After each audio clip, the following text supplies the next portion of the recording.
Clip number 1455۔ اس clip میں آپ قرآن پاک کی سورہ احقاف کی آیت نمبر 7 سے 9 تک کی تلاوت، ترجمہ اور تفسیر قرآن صراط الجنان سماعت فرمائیں گے۔ بسم اللہ الرحمن الرحیم۔ ترجمہ، اللہ کے نام سے شروع جو نہایت مہربان رحمت والا ہے۔ وَإِذَا تُتْلَى عَلَيْهِمْ آيَاتُنَا بَيِّنَاتٍ قَالَ الَّذِينَ كَفَرُوا لِلْحَقِّ لَمَّا جَاءَهُمْ هَذَا سِحْرٌ مُبِينٌ۔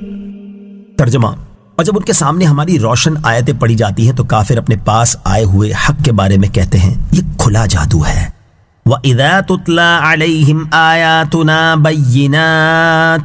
اور جب ان کے سامنے ہماری روشن آیتیں پڑھی جاتی ہیں۔ اس سے پہلی آیات میں توحید کے حق ہونے اور بتوں کی عبادت باطل ہونے کے بارے میں بیان کیا گیا، اور اب یہاں سے قرآن مجید کے بارے کفار کی گفتگو ذکر کی جا رہی ہے۔ چنانچہ اس آیت میں فرمایا گیا کہ جب اہل مکہ کے سامنے قرآن مجید کی روشن آیات پڑھی جاتی ہیں تو ان میں سے کافر لوگ غور و فکر کیے اور اچھی طرح سنے بغیر قرآن شریف کے بارے میں کہتے ہیں یہ ایسا کھلا جادو ہے جس کے جادو ہونے میں کوئی شبہ نہیں۔ ان کی یہ بات باطل ہونے کی صریح دلیل یہ ہے کہ جادو وہ چیز ہے جس کی نظیر ممکن ہے، اور قرآن مجید کی نظیر ممکن ہی نہیں، لہذا قرآن جادو ہرگز نہیں ہے۔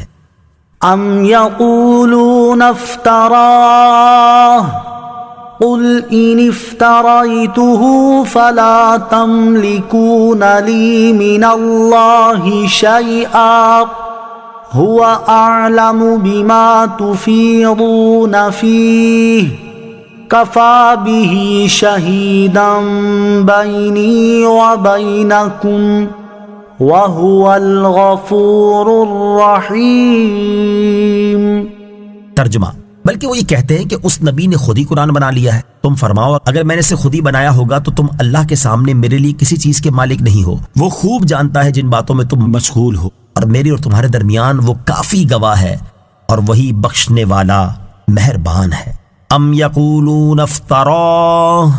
بلکہ وہ یہ کہتے ہیں کہ اس نبی نے خود ہی قرآن بنا لیا ہے۔ ارشاد فرمایا کہ کفار مکہ کا قرآن مجید کو جادو کہنا ایک طرف، وہ تو اس سے بھی بدتر بات یہ کہتے ہیں کہ نبی کریم علیہ الصلوۃ والسلام نے خود ہی قرآن بنا لیا اور اسے اللہ تعالیٰ کی طرف منسوب کر دیا ہے۔ اے پیارے حبیب صلی اللہ تعالی علیہ وآلہ وسلم، آپ ان سے فرما دیں کہ اگر بالفرض میں اپنی طرف سے قرآن بنا کر اسے اللہ تعالیٰ کی طرف منسوب کر دیتا تو یہ اللہ تعالیٰ پر افترا ہوتا، اور اللہ تعالیٰ کا دستور یہ ہے کہ وہ ایسے افترا کرنے والے کو جلد سزا میں گرفتار کرتا ہے، اور تمہیں تو یہ قدرت حاصل ہی نہیں کہ تم کسی کو اس کی سزا سے بچا سکو یا کسی سے اس کے عذاب کو دور کر سکو۔ تو یہ کس طرح ہو سکتا ہے کہ میں اللہ تعالیٰ پر افترا کر کے خود کو اس کے عذاب کے لیے پیش کر دیتا؟ نیز تم جانتے ہو کہ مجھے کسی طرح کی کوئی سزا نہیں دی گئی، تو یہ بھی اس بات کی دلیل ہے کہ میں اپنی رسالت کے دعوے میں جھوٹا نہیں ہوں، اور نہ ہی میں نے اپنی طرف سے قرآن بنایا ہے۔ اور جب میں سچا ہوں اور قرآن اللہ تعالیٰ ہی کا کلام ہے تو یاد رکھو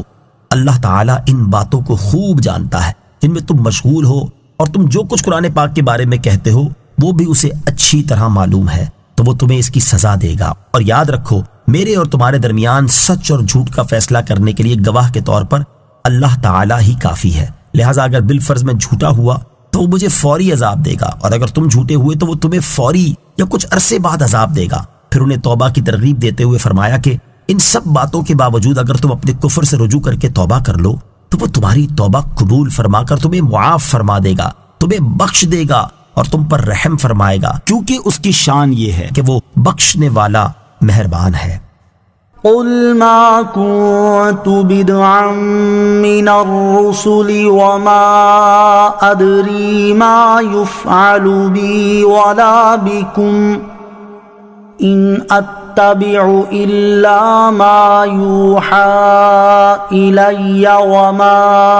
انا الا نذير مبين۔ ترجمہ، تم فرماؤ میں کوئی انوکھا رسول نہیں ہوں، اور میں نہیں جانتا کہ میرے ساتھ کیا کیا جائے گا اور تمہارے ساتھ کیا ہوگا، میں تو اسی کا تابع ہوں جو مجھے وحی ہوتی ہے، اور میں تو صرف صاف ڈر سنانے والا ہوں۔ قل ما كنت بدعا من الرسل، تم فرماؤ میں کوئی انوکھا رسول نہیں ہوں۔ اس آیت کی ایک تفسیر یہ ہے کہ سرکار دو عالم صلی اللہ تعالی علیہ وآلہ وسلم پر نت نئے اعتراضات کرنا کفار مکہ کا معمول تھا، چنانچہ کبھی وہ کہتے کہ کوئی بشر کیسے رسول ہو سکتا ہے، رسول تو کسی فرشتے کو ہونا چاہیے۔ کبھی کہتے کہ آپ تو ہماری طرح کھاتے پیتے ہیں، ہماری طرح بازاروں میں گھومتے پھرتے ہیں، آپ کیسے رسول ہو سکتے ہیں؟ کبھی کہتے آپ کے پاس نہ مال و دولت ہے اور نہ ہی اثر و رسوخ ہے۔ ان سب باتوں کا جواب اس آیت مبارکہ میں دیا گیا کہ اے پیارے حبیب صلی اللہ تعالی علیہ وآلہ وسلم، آپ ان سے فرما دیں میں کوئی انوکھا رسول نہیں ہوں، بلکہ مجھ سے پہلے بھی رسول آ چکے ہیں، وہ بھی انسان ہی تھے اور وہ بھی کھاتے پیتے تھے، اور یہ چیزیں جس طرح ان کی نبوت پر اعتراض کا باعث نہ تھی، اسی طرح میری نبوت پر بھی اعتراض کا باعث نہیں ہے، تو تم ایسے فضول شبہات کی وجہ سے کیوں نبوت کا انکار کرتے ہو؟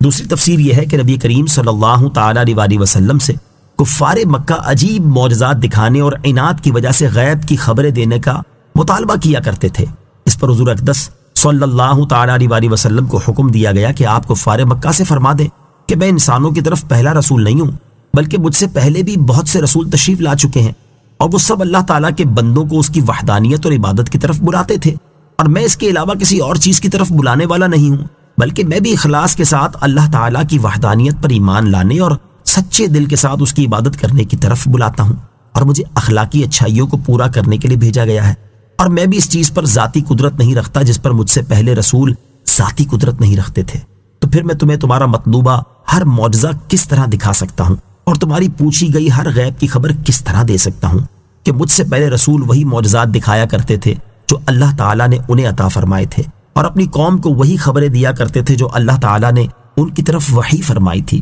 اور جب میں نے پچھلے رسولوں سے کوئی انوکھا طریقہ اختیار نہیں کیا تو پھر تم میری نبوت کا انکار کیوں کرتے ہو؟ وَمَا أَدْرِي مَا يُفْعَلُ بِي وَلَا بِكُمْ، اور میں نہیں جانتا کہ میرے ساتھ کیا کیا جائے گا اور تمہارے ساتھ کیا ہوگا۔ یہ آیت منسوخ ہے۔ اس کی تفصیل یہ ہے کہ یہاں دو صورتیں ہیں۔ پہلی صورت یہ ہے کہ اگر اس آیت کے یہ معنی ہو قیامت میں جو میرے اور تمہارے ساتھ کیا جائے گا وہ مجھے معلوم نہیں، تو یہ آیت سورہ فتح کی آیت نمبر 2 اور 5 سے منسوخ ہے، جیسا کہ حضرت اکرمہ اور حضرت حسن بصری رضی اللہ تعالی عنہما اس آیت کے بارے میں فرماتے ہیں۔ اسے سورہ فتح کی اس آیت اِنَّا فَتَحْنَا لَكَ فَتْحًا مُبِينًا لِيَغْفِرَ لَكَ اللَّهُ